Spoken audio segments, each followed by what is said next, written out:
Alright, we're gonna start here. Check this out.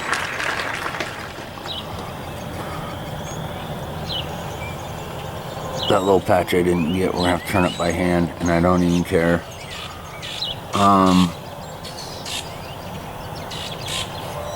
That's our vegetable garden for this year.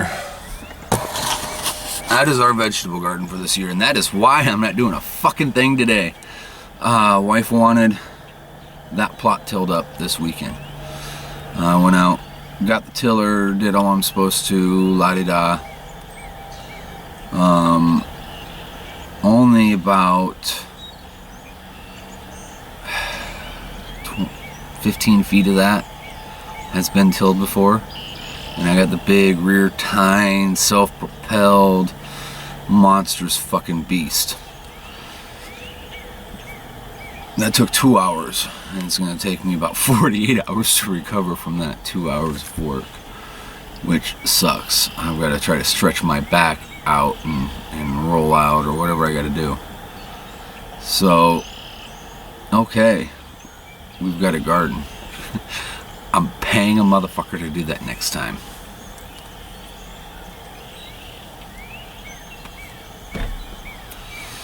I think for a plot that size, it would have cost us in the realm of $150.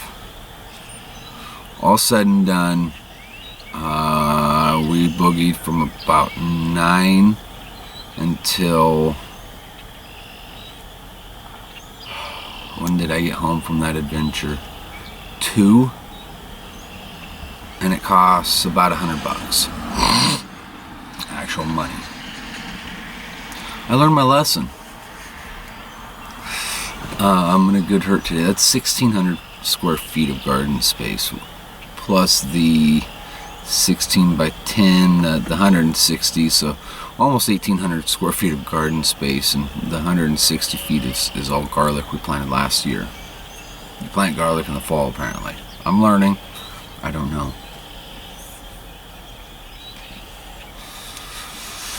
Alright, so what do we want to dig into this week? Here's what we dig into this week. We've had some changing of guard in the shop. I offered a casual laborer full-time work if he so wishes. He's discussed it with his wife and la-di-da. He's got a regular gig he works normal hours at, and then he comes and helps us out. I've known, let me see, he's a laborer at this point. Good or bad, he's a laborer. If it were a different profession, he's a $20 an hour guy. It's not a different profession. I've known the guy for 15, 16, about 17 years now. And I can trust him. And he hustles.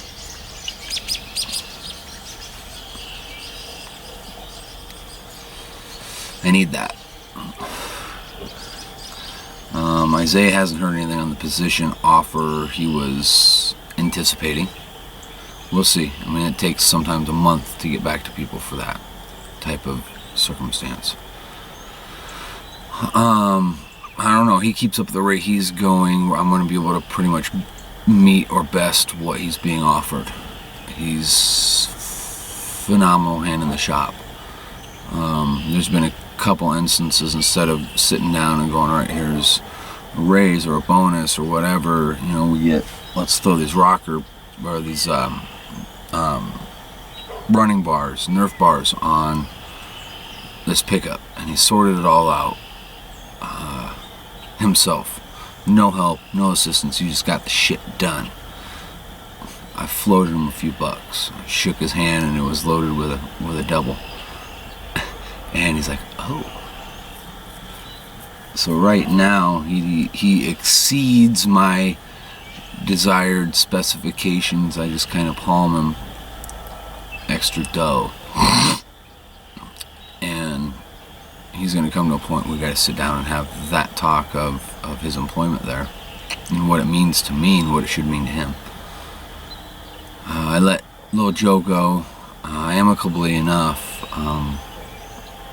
He's in a spot in his little life right now that it's not, it's detrimental having him around. I will hate him in short order and it'll get ugly. So let him go now. Let him sort out the things he needs to sort out, the project he's got going on in his own little garage at home, and then we can sit down and talk later.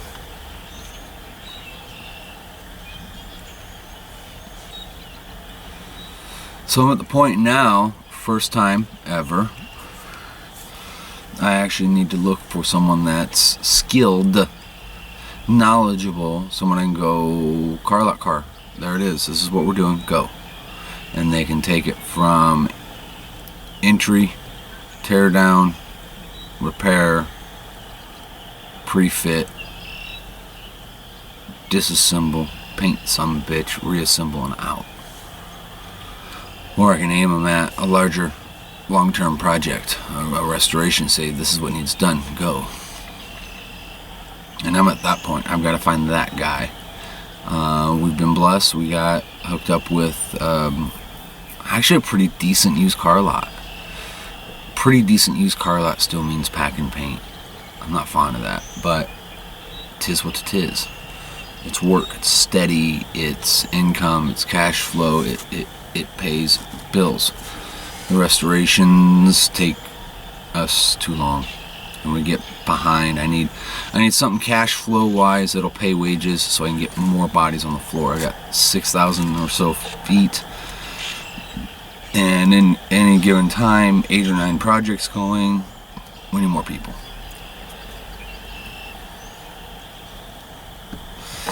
If we can puppy mill out the used car lot cars at a good rate, doing good work, that'll set us where we need to be this year on my fiscal goals and my business goals.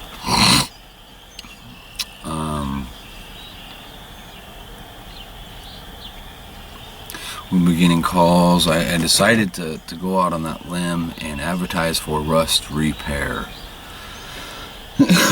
I have to explain to folks that there's really no warranty on rust repair, but we cut out the rust and replace it with new metal, which is very labor intensive and not cheap. Typically it supersedes the value of the vehicle. I explain those things up front. We treat behind panels, in panels, around panels. If you followed the 98 F-150 that we tore apart and put back together for that gentleman, you can see kind of the extent we go to clean up a vehicle for a customer.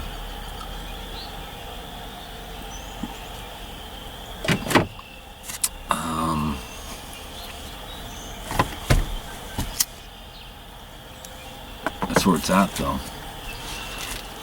It's beautiful late winter morning. We're almost to spring. We're almost there, folks. Just hold on. We're almost there. Here in Iowa. And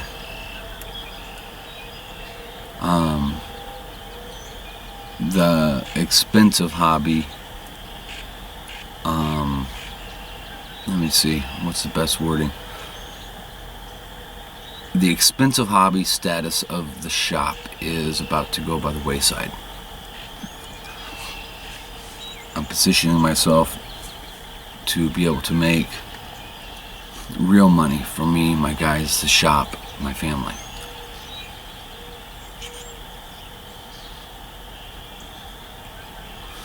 We got moving where we're at, where I can actually take on bigger, more sophisticated work. And it's working. I'm still behind. I'm still scratching on that. I've had some pretty sizable setbacks. Sizable setbacks to the point that it wasn't but a year ago I was seriously pondering folding up and calling it quits.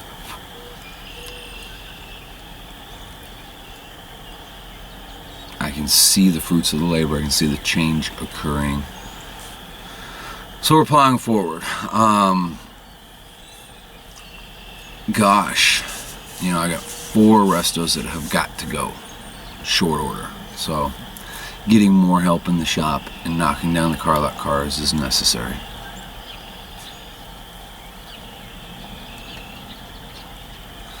That's specifically where I'm at. If I had the capital, if I had the dough to throw, or the means to invest, I could buy out another small shop that's looking to close their doors. Semi-downdraft booth, mixing bank, cabinets, stands, tables, carts, the fucking shebang. I gotta figure that out. I have taken steps with all the final red tape to get established. Because there's still paperwork, documentation, there's things that need to be done to bring us up to everything we need to operate at full, real capacity. So I've met with, an accountant, I'm meeting with insurance people, making sure I got everything covered where it needs to be. I gotta go up to the bank. I'll probably do that tomorrow. So the business side of it, working on the business rather than in business, I'm heading that direction. It's been real dandy because I can throw Isaiah and Aaron at the used car lot stuff. They can tear them apart, get the fitment made, tear them down, throw them in the booth, and have everything ready to go. I can squirt it, assemble it the next day, la-di-da.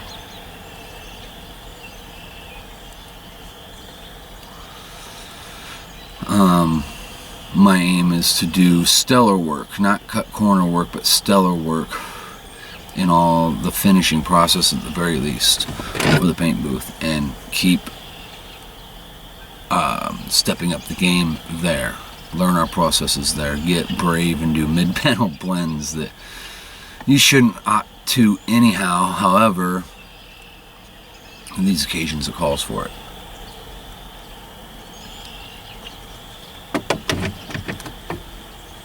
You do the work that pays, and you don't overextend yourself on that work. Make the customer happy. That's all it takes.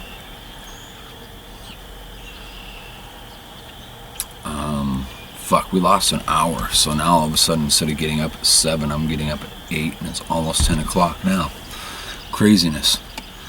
So that's it. That's it in a nutshell. I got to step up and hire in someone that can essentially do most of my job on the floor.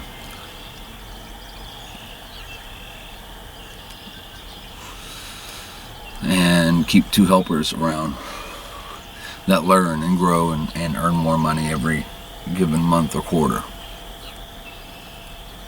Hopefully in a year, the helpers will be putting primer on stuff, will be doing intake documentation, photographs and whatnot, doing exit inspections,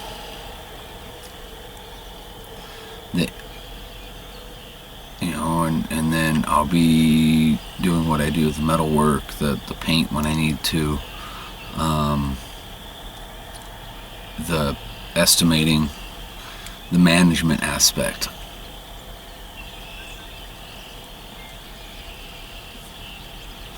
If I can get these boys sorted out where they can tear down a car, figure out what they need,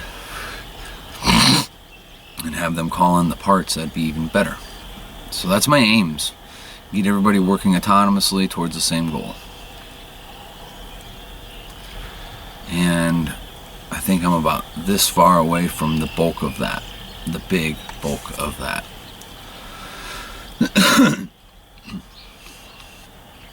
So it's kind of groovy.